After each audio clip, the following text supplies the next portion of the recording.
ich meine Zeit verwendet habe im Dienste meines Volkes.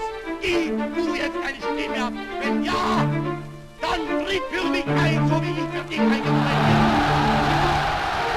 They're worn out and footsore. They're hungry. For weeks they have been shelled and bombed from three sides.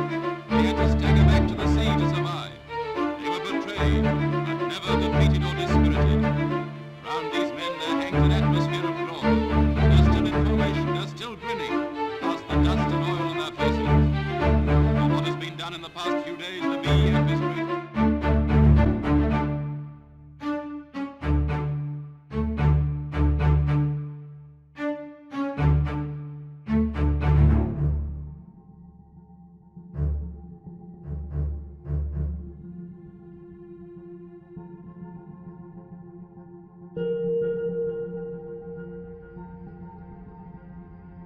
This was a great trial of strength between the British and German air forces.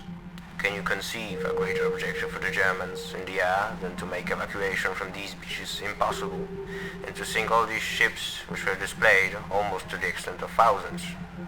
Could there have been an objective of greater military importance and significance for the whole purpose of the war than this?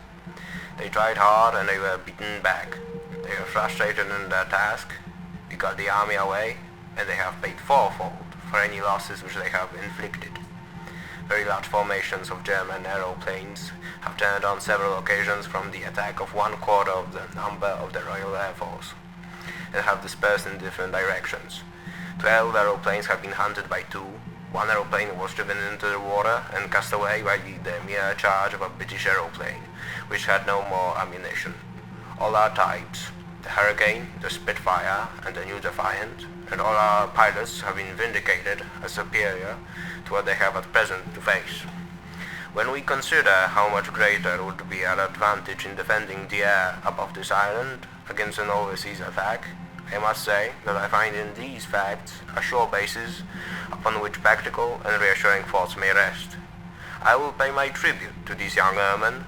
The great French army was very largely, for the time being, cast back and disturbed by the onrush of a few thousands of armored vehicles.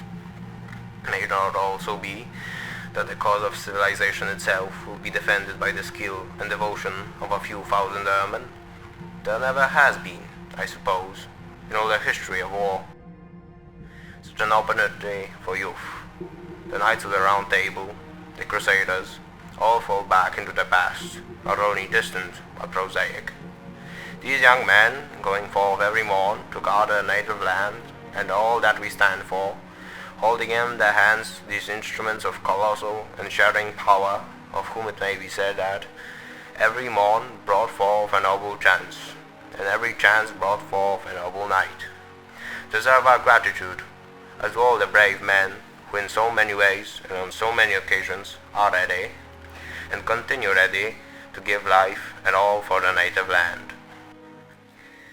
I return to the army in the long series of very fierce battles, now on this front, now on that, fighting on 3 fronts at once, battles fought by 2 or 3 divisions against an equal or somewhat larger number of the enemy, and fought fiercely on some of the old grounds that so many of us knew so well. In these battles, our losses in men have exceeded 30,000 killed, wounded and missing.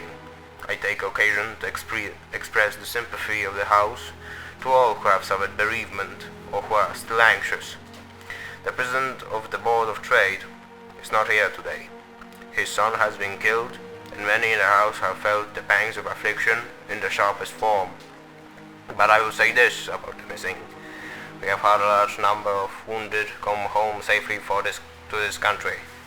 But I would say about the missing that there may be very many reported missing will come back home someday, in one way or another. The British Empire and the French Republic, linked together in their cause and in their need, defend to their death their native soil, aiding each other like good comrades to the utmost of their strength. Even though large tracts of Europe and many old and famous states have been fallen or may fall into the grip of the Gestapo and all the odious apparatus of Nazi rule, we shall not flag or fail. We shall go on to the end. We shall fight in France. We shall fight on the seas and oceans. We shall fight with growing confidence and growing strength in the air.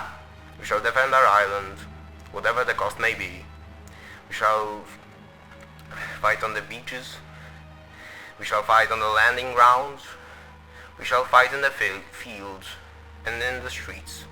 We shall fight in the hills. We shall never surrender. And even if, which I do not for a moment believe, this island, or a large part of it, were subjugated and starving, there are empire beyond the seas, armed and guarded by the British fleet, would carry on the struggle, until in God's good time, the new world, with all its power and might, steps forth to the rescue and liberation of the old. Advance Britannia, and may God save the King.